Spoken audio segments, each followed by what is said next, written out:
Chinese packages in the EU, competing with Russian influence in Moldova, avoiding Trump tariffs, Tesla's European trouble, and the effects of World War I deaths on French innovation in our paper of the week. These are the 5 topics we need to talk about in this week's episode of Last Week in Europe.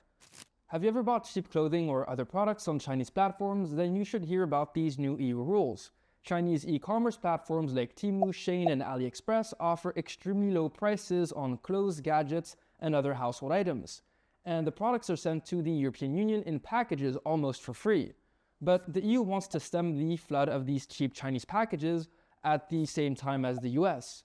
According to EU data, a whopping 4.6 billion low-value items worth less than 22 euros reached European consumers last year, double the amount from 2023 and 4 times as much as in 2022. Today, about 12 million low-value parcels enter the EU daily. 91% of them come from China, or about 11 million daily. Chinese e-commerce giants are able to ship so many packages for free because under EU rules, packages under 150 euros are excluded from import duties. This loophole allows Chinese companies like Temu and Shein to flood the European market with low-cost goods, avoiding taxes. Another problem is that products are often defect and don't follow EU rules and standards. The European Commission announced that consumer protection watchdogs would launch an investigation on clothing website Shein over possible breaches of EU rules. Temu was already hit by an investigation over the sale of illegal products and addictive designs.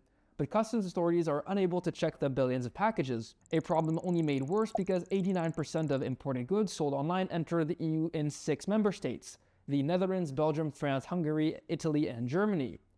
The lack of inspections means that potentially dangerous products are entering the EU like kids' toys.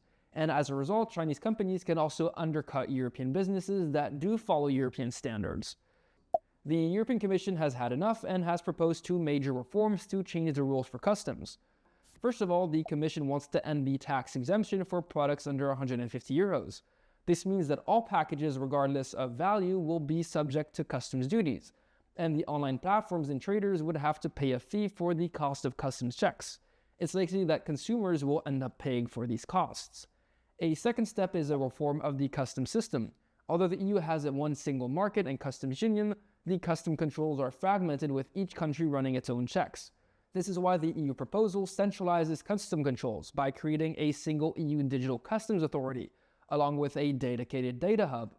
This would streamline inspections through the EU and make it harder for companies to mislabel goods or evade taxes. These reforms would make it more expensive for Chinese platforms to ship ultra-cheap goods to Europe, leveling the playing field for European businesses. It would also tackle concerns about competition and tax evasion as well as product safety. Chinese platforms, on the other hand, claim the reforms will hurt small sellers and European consumers, who will end up bearing the costs. And it's unclear if custom authorities will be able to handle the extra workload efficiently. But the EU's message is clear: the era of duty-free Chinese online shopping is coming to an end.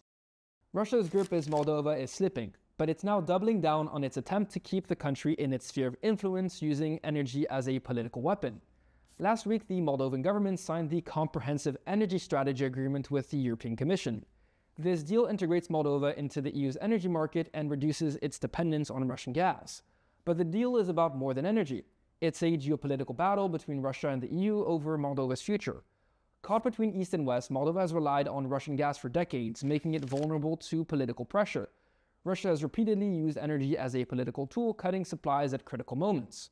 But Russia's strongest asset is a pro-Russian separatist region along Moldova's border, Transnistria.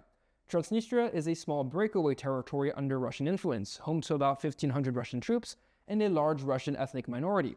By controlling Transnistria, Russia has maintained influence over Moldova, along with its backing of pro-Russian politicians and spreading anti-EU narratives.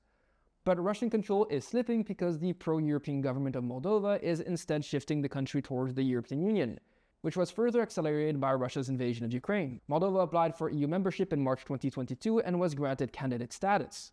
The country has also looked to the EU and Romania specifically to reduce its dependence on Russian energy. The European Commission provided financial aid and infrastructure investments, including synchronizing Moldova's electricity grid with that of the EU in 2022. So with Moldova shifting towards the European Union and with elections later this year, Russia once again turned to gas as a political weapon. Until January 2025, Transnistria received free Russian gas. It used this to power Moldova's largest power plant, which supplies 80% of Moldova's electricity. But on January 1st, gas supplied to both Transnistria and Moldova stopped when an agreement with Ukraine to allow Russian gas across the country expired in December. On top of this, Gazprom halted supplies to Moldova, citing an unpaid debt of 750 million euros, a figure that Moldova disputes. This led to a spike in energy prices and electricity shortages, forcing the Moldovan government to call a state of emergency and turning to the EU for financial support, which led to the energy strategy signed last week. The European Commission also saw it as an opportunity to reach out to Transnistria. Initial emergency funding helped to resume gas supplies to Transnistria from Moldova, but it turned down further aid from Moldova and the EU. If Transnistria accepted, it would have been a major blow to Russia's credibility. Instead, this week, Transnistria signed a deal with a Hungarian energy company which the region's leader says is funded by a Russian loan. This additional support is set to keep the Russian proxy afloat for now. As Moldova further aligns with the EU, Transnistria remains a stronghold of Russian control. But with gas no longer a reliable tool of control over the country and the area geographically isolated by the war in Ukraine, Moscow is struggling to maintain its influence. In economic news, let's look at Trump's tariff threat and whether the EU could avert them. President Trump hates trade deficits and loves trade tariffs. After targeting Mexico, Canada, and China, Trump is now taking aim at the European Union. He's called the US trade deficit with EU atrocious, announcing that he would definitely place tariffs on goods coming from the EU.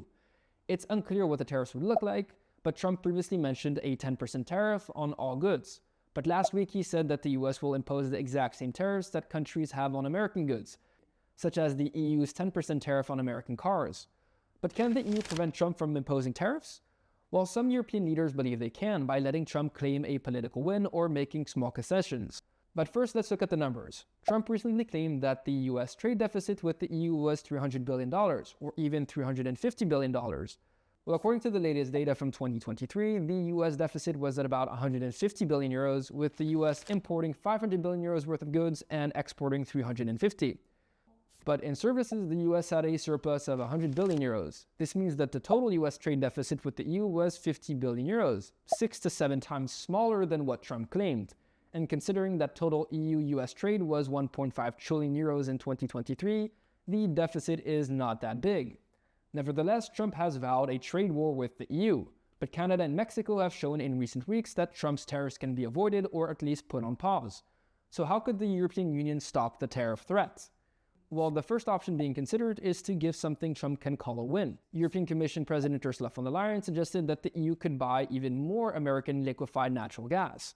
And in fact, Trump himself has repeatedly said that the EU should buy more US oil and gas. But the problem is that the EU and the US don't buy or sell LNG. It's private companies who do that, and they just want to get the cheapest price. On top of this, the US already provides around 50% of the EU's LNG imports, so it would make the EU even more dependent on just one supplier. But there is a precedent. Letting Trump claim political victory is exactly what Commission President Jean-Claude Juncker did in 2018. Facing tariffs on European car exports, Juncker visited the White House and convinced Trump to hold off by promising that Europeans would buy more American soybeans and LNG.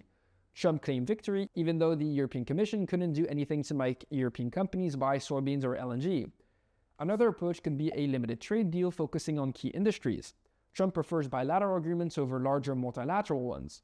The EU could propose a deal that benefits both sides, perhaps lowering tariffs on American agricultural products in exchange for protecting European car exports. And a final option could be to unilaterally lift some European tariffs on American goods.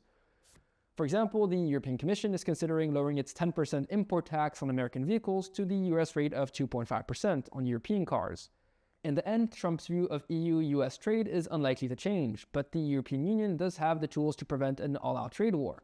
The question is this: will Trump be satisfied with these symbolic victories, or will he demand a bigger deal? In electrification news, Tesla, once the dominant force in the European market for electric vehicles, or EVs, is facing a sharp decline in sales throughout Europe.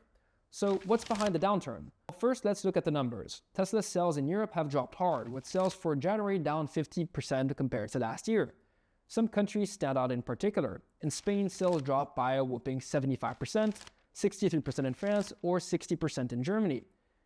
At the same time, European car manufacturers like Volkswagen and BMW are finally catching up, offering more competitive EVs. Last month, Volkswagen sold almost twice as many EVs as Tesla did in Europe. But there's also a negative structural trend for the electric vehicle market as a whole. In 2024, the EV market experienced a decline compared to 2023, with registrations decreasing by 6% in the European Union. Some reasons for this are the decline in government subsidies, higher interest rates that make loans more expensive, and charging infrastructure not being perfect. But still, Tesla's 50% decline in sales is a lot bigger than that of other EV players, and it's a lot bigger than last year's 6% sales decline in the US. So it seems that increased competition and the market aren't the only factors. And could politics actually be playing a role, or to be specific, the politics of Tesla's outspoken CEO, Elon Musk? If you've been following the news, you probably know that Musk has sent out quite some tweets about geopolitics and European politics, even endorsing parties like Germany's AfD. Tesla sold the lowest amount of cars there since July 2021, despite the fact that Germany's wider EV market was up 54% in January. Tesla's market share there reduced from 23% 2 years ago to just 4% today. So, although it's hard to prove empirically, Musk's political posture does seem to play a big part in Tesla's plummeting sales in Europe. The big thing to watch this year will be the release of Tesla's updated Model Y. An updated version of the world's best-selling EV could jumpstart sales. If European buyers are really counting out the brand because of Musk, the success or failure of that car will be the ultimate proof. In this paper of the week, we have a preliminary research paper written by Antonin Bergeau and Jean-Baptiste Chagnot about the effects of World War I deaths on French productivity and innovation. After the war, which left 30,000 kilometers of French territory devastated by 4 years of fighting, and the systematic destruction by retreating German troops, France had lost much of its economic output in coal, steel, and agriculture. And the country faced a demographic crisis, having lost 30% of men aged 18 to 35, with another 1.2 million having sustained serious injuries. This long-term damage would continue to plague France in the lead-up to World War II, with France only being able to muster 4 million soldiers to Germany's 9 in 1939. But counterintuitively, what did rebound rather quickly was France's ability to innovate, as seen by patenting. One would have expected it to decrease with the deaths of more than 1 million potential inventors. Bergeau and Chagnot looked into the effects of innovation in areas with more dead French. It found that there were significant decreases in human capital on innovation, as half a generation of French men were killed in the fighting. But at the same time, it found that mortality and education had an important impact on innovation, with machines replacing workers. More educated areas with more dead, for example, mechanized their farming much faster, but also led to the country's remaining brains to focus on labor-saving technology, leading to the bump in innovation we see in this graph here. We see a shift to patents focusing on labor-saving technology enabled by a labor shortage and a highly skilled population. It's something to keep in mind when it comes to the effect of labor shortage on innovation and when we determine our future immigration policy. And it might explain why rapidly aging but highly skilled societies like that of Japan or China might do better than we think when it comes to the future of innovation. This was the first episode of Last Week in Europe on the new channel Just for It. So if you like this video, make sure to like, comment, and subscribe, and I'll see you next week.